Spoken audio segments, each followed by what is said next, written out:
Como probablemente ya saben, Brigham Young, el segundo presidente de la Iglesia de Jesucristo de los Santos de los Últimos Días, dijo y creyó algunas cosas que causaron mucha controversia y por supuesto hablaremos de esto. Muy bien. Antes de abordar este tema me gustaría hacer énfasis en lo siguiente: la forma en que reacciones a las cosas que los profetas del pasado han dicho o hecho dependerá en gran medida de cuáles sean tus expectativas para dichos profetas. Los santos de los últimos días creen que los profetas son mensajeros de Dios, pero que no son marionetas manipuladas por Dios. Ellos son producto de su propia cultura. Pueden tener sus propias creencias, opiniones, personalidad y estilo de enseñanza. Pueden expresar sus propias ideas acerca de Dios y estar equivocados. Incluso pueden tener predisposición en contra de algo y prejuicios personales que pueden parecernos desconcertantes en la actualidad. Sin embargo, no consideramos que todo lo que se ha dicho desde el púlpito sea parte de la doctrina de nuestra fe. Por ejemplo, en Utah, durante la algarabía ocasionada por la llegada del ejército Johnston, el hermano Brigham predicó en una reunión por la mañana un sermón lleno de despecho al ejército que se aproximaba, declarando la intención de oponerse a ellos y expulsarlos. En la reunión de la tarde se puso de pie y dijo que Brigham Young había hablado en la mañana, pero que ahora iba a hablar el Señor.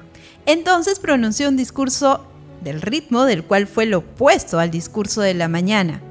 Si tienes la expectativa de que todo lo dicho por las autoridades generales de nuestra iglesia es la voluntad de Dios, entonces terminarás muy decepcionado. B.H. Roberts llegó a decir que incluso los líderes mormones han expresado ideas que son indefendibles. Brigham Young, como él mismo admitió, tenía una lengua rebelde y a veces deliberadamente hacía que sus sermones fueran bastante bruscos con el fin de que las personas le prestaran atención. Cabe destacar que esa forma de predicar no era inusual en aquella época. Los estadounidenses del siglo XIX estaban acostumbrados al vocabulario violento, tanto para lo religioso como en general.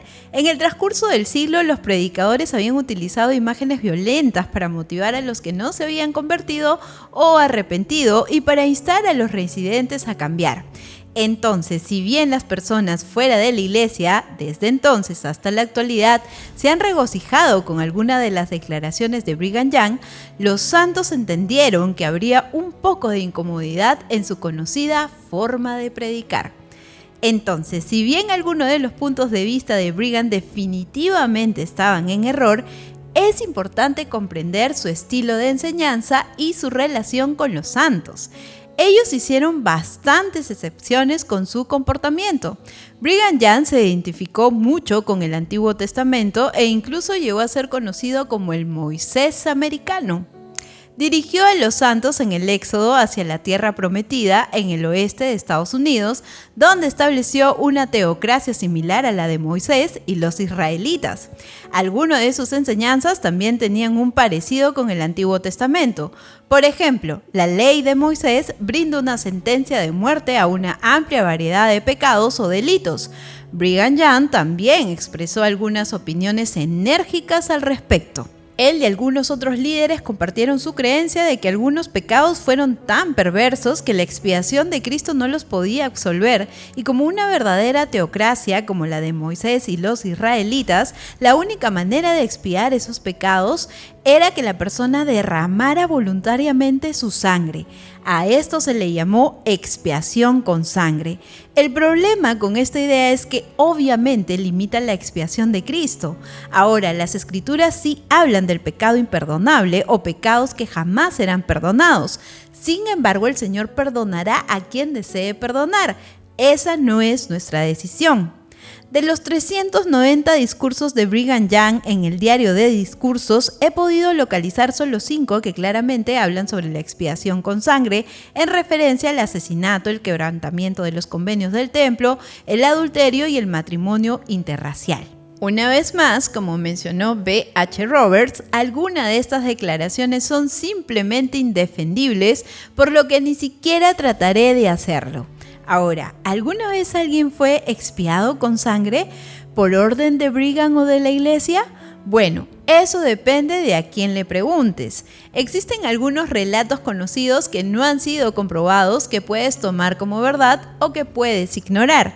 Dicho esto, en la actualidad no hay evidencia real de que alguien en algún momento de la historia haya sido expiado con sangre por orden de Brigham o la Iglesia. Por supuesto, durante años, los detractores de la Iglesia han tratado de representar al estado de Utah en sus inicios como el lugar donde la sangre es derramada en secreto por cualquier cosa, ignorando el detalle de que esta enseñanza, si es que se hubiera puesto en práctica, requería que el pecador derramara su sangre de manera voluntaria. Creo que la falta de evidencia atestigua el hecho de que los santos de los últimos días entendieron que Brigham no les estaba diciendo que salieran a buscar y matar personas. B.H. Roberts tenía una opinión similar. Afortunadamente, las sugerencias aparentemente hechas en las palabras demasiado entusiastas de alguno de estos líderes mayores nunca fueron puestas en práctica. La Iglesia nunca las incorporó en su forma de liderar. De hecho, si la Iglesia hubiera intentado establecer tal práctica, habría sido una violación de la instrucción divina dada en la nueva dispensación. La Iglesia ha denunciado esta enseñanza. Creemos que la expiación de Jesucristo es infalible para cualquiera que se arrepienta de sus pecados. Puede ser que hay algunos pecados de los que no te puedas arrepentir completamente en esta vida, pero Dios es el juez. Debemos dejar que Él se encargue de aquellas situaciones. El tema de la expiación con sangre de la época de Brigham Young no es un tema que ahora hablemos a diario en la iglesia o en una clase de escuela dominical. Sin embargo, es importante conversar de este tema y conocer un poco más las perspectivas y las cosas que los profetas de hace años hablaban. De todas maneras, me gustaría saber un poco más de lo que tú piensas con respecto a este tema y nos vemos en un próximo episodio de Fe y Creencias aquí en másfe.org.